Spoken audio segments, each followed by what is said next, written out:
Ljudi moji, meni su dah oduzeli upravo ovi ljudi, zlatni ljudi koji su mi se pridružili u studiju, ali dah zašto? Dah s onim velikim razlogom jer im skidam kapu za sve ovo s čim se bave i za sve ovo čemu teže. Pa evo, u našem studiju ćemo ugostiti ljude koji sudjeluju na međunarodnom natjecanju Lika Rux Power Union u organizaciji powerlifting kluba Rux iz Gospića. Nama je svima ovdje domaćima Rux poznate koliko se bavi sa svim ovim hvalevrijednim sportskim sadržajima, ali evo najprije ću pozdraviti 4 ljudi u studiju. S 4 odjednom. Da. Ovako, najprije krećemo sa gospodinom Sinišom Kneževićem. On je predsjednik Hrvatske powerlifting organizacije. Dobar vam dan, dobrodošli. Dobar dan, hvala lijepo. Tu je i jedna jedina, ali zlatna vrijedna djevojka, natjecatelj Doris Lončar. Doris, dobrodošla i ti. Hvala, dobar dan. Tu nam je i Rade Savić, svjetski rekorder a sad me ispravi ako sam pogrešno rekao, u 140 kg teške kategorije.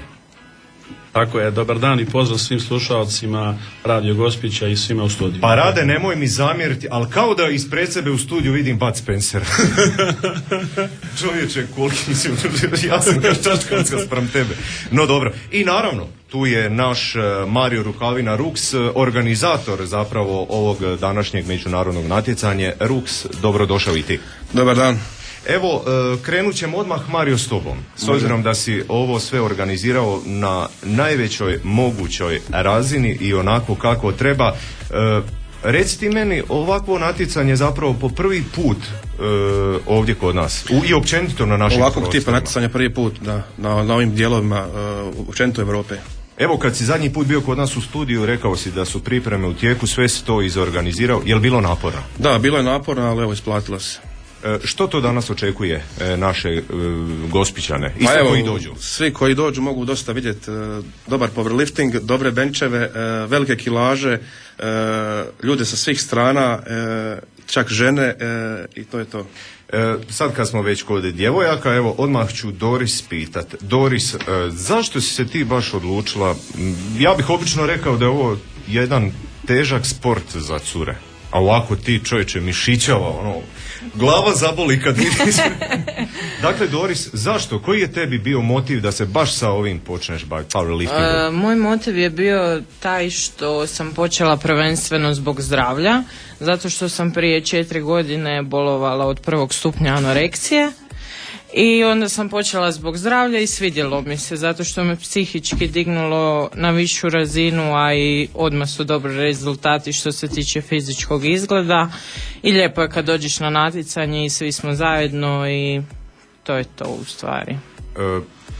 To je zapravo možda i motiv za sve one cure koje su u tim, ajmo reći, nekim prijelaznim godinama, kad zaista od sebe misle joj kako sam debela, idem ja smršaviti Doris, koliko je zapravo bitno biti jak u psihi da bi prešao tu jednu barijeru lošeg dijela života po pitanju zdravlja?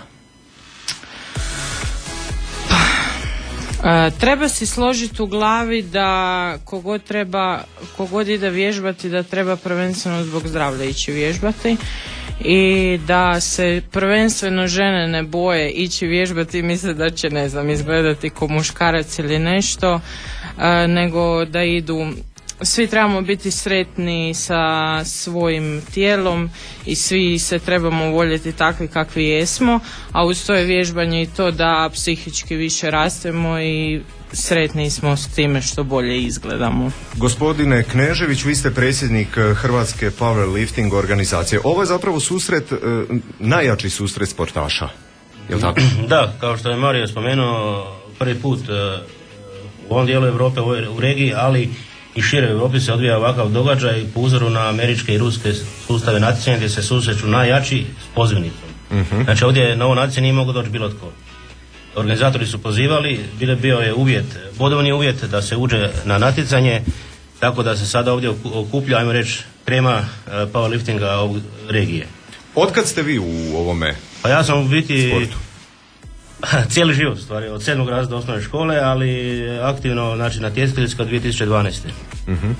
I koji su, na primjer, vaši zapaženi uspjesi u ovom dijelu sporta? Aktualno sam svjetski prvak u powerliftingu na zadnjem svjetskom prvenstvu u Knjaževcu u Srbiji, sam svoju zlatnu medalju.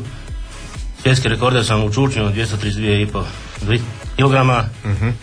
I to su mi, ajmo reći, najznačajniji, ali stalno se bavim s time, tako da neću stati na ovim rezultatima.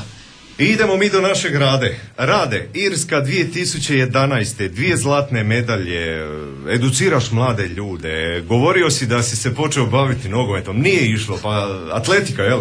Je spao se one štange, nisam? Tako je, da.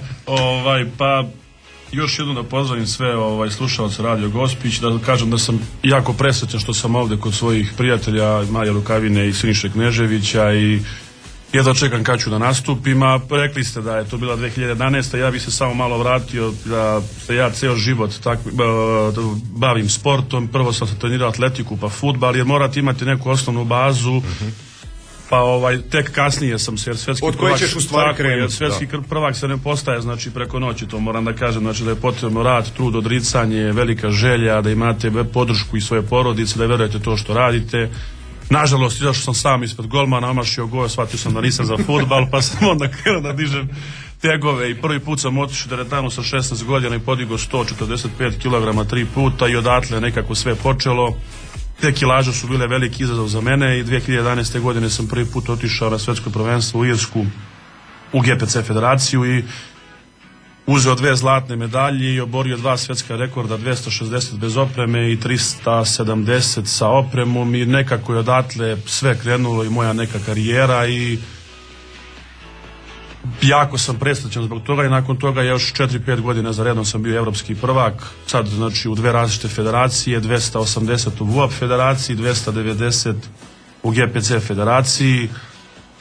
Nakon toga negdje sam razmišljao i krenuo sam, s obzirom da sam dobio jako velike pozive i od svojih fanova i od prijatelja i krenuo sam da nekako da, pošto i sami znamo da je teretana u ekspanziji, da sve veći broj mladih ljudi se bavi ovim sportom, a da napomenem, znači, slušalce da je šta je to powerlifting, znači da je to jedan zanimljiv, neobičan, da kažem, sport, nije možda toliko popularan još kod nas, ali u svetu jeste, tako da se nadam da će i nakon i ovakvih takmičenja i u budućnosti biti i kod nas to više popularan. Znači, ja se bavim disciplinom bench press. Bench press je jedna od 3 discipline u powerliftingu i u bilo kom kontekstu da je uzmete, to je disciplina u kojoj je potrebna snaga i disciplina koja se najviše koristi u teretanama širom sveta.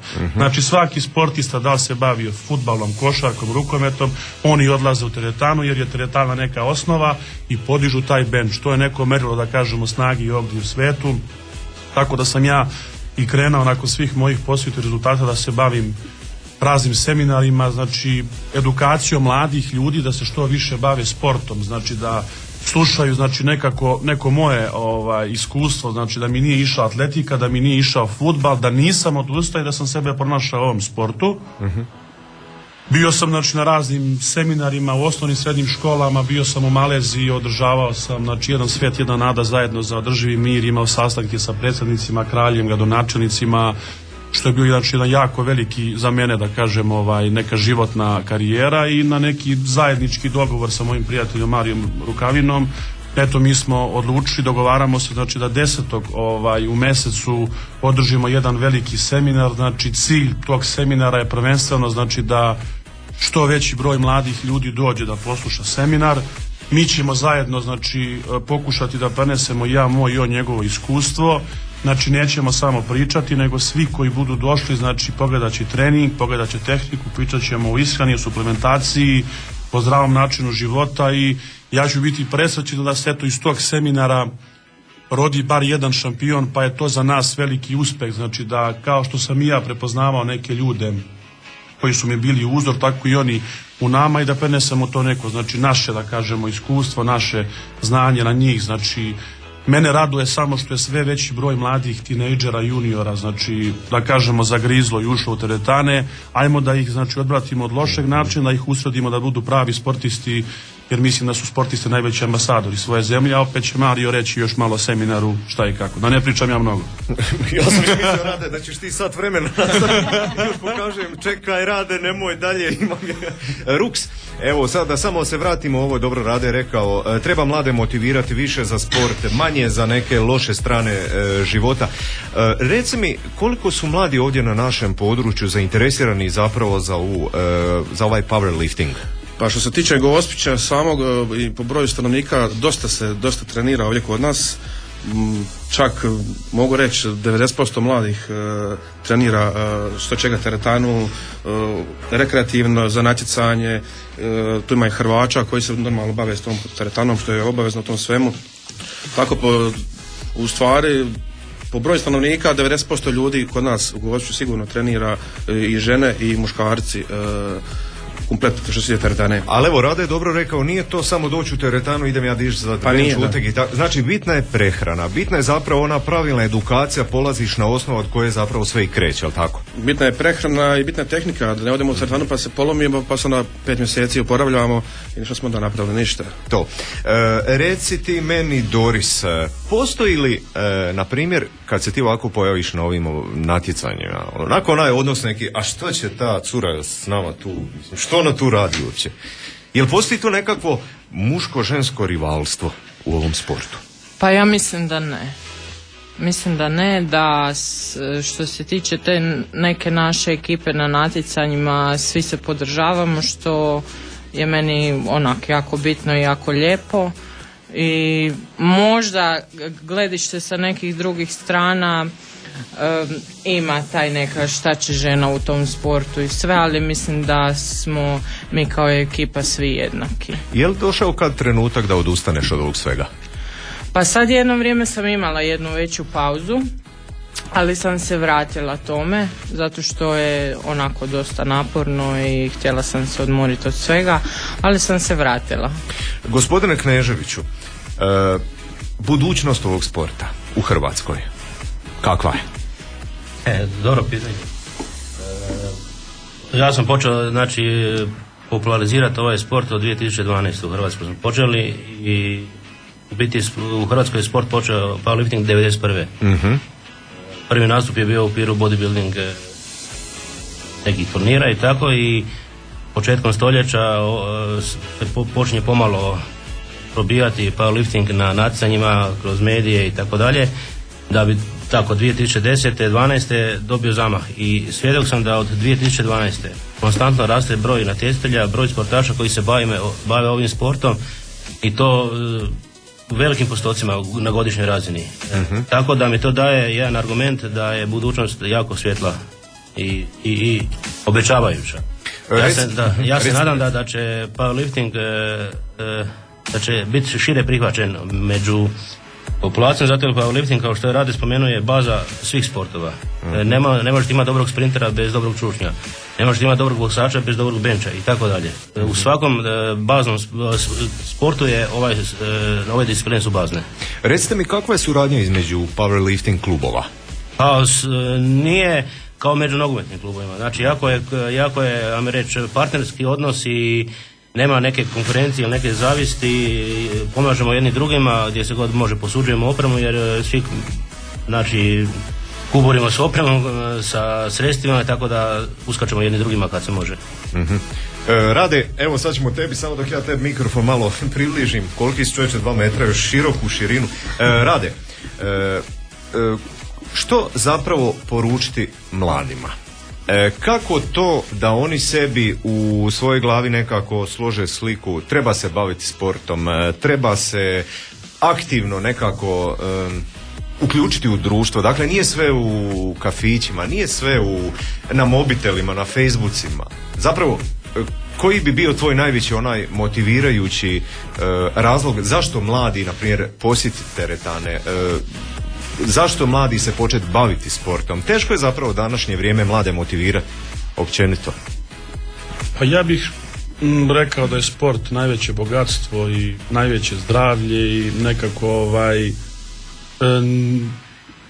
dođu, pokušaju, vide, nađu neki, da kažem, ja tu nađem i svoj mir kad sam nekih van pripremnih perioda, znači onako ispraznite tu neku, da kažem, energiju negativnu, danas se jako brzo živi, da kažemo živi teško, vi ste pitali koliko je to, ja kažem, sport je jako skup, koliko para, toliko muzike i onda jednostavno morate imati podršku i svoje porodice, svojih prijatelja, verovati u to što radite i ne odustajati, znači, jer, da kažemo, teretana se ne broji mesecima, vi ste rekli da sam ja sad, ne znam, veliki slušalci me ne vide, ali svi oni koji budu želeli i htjeli, znači opet da kažem da dođu, još nije kasno, takmičenje počinje od 13 sati, tako da njihovo prisustvo će nama takmičarima jako puno značiti, da oni uživaju, da nama daju još veći motiv da podižemo veće kilaže. Teretana se ne broji danima, ni mesecima, nego se teretana broji godinama. To je eto neka poruka mladim ljudima, svi bi oni preko noći da postanu veliki, da dižu ne znam koje kilaže, onda kao što je Mario rekao, dođe do povrede, sve što je brzo to je kuso,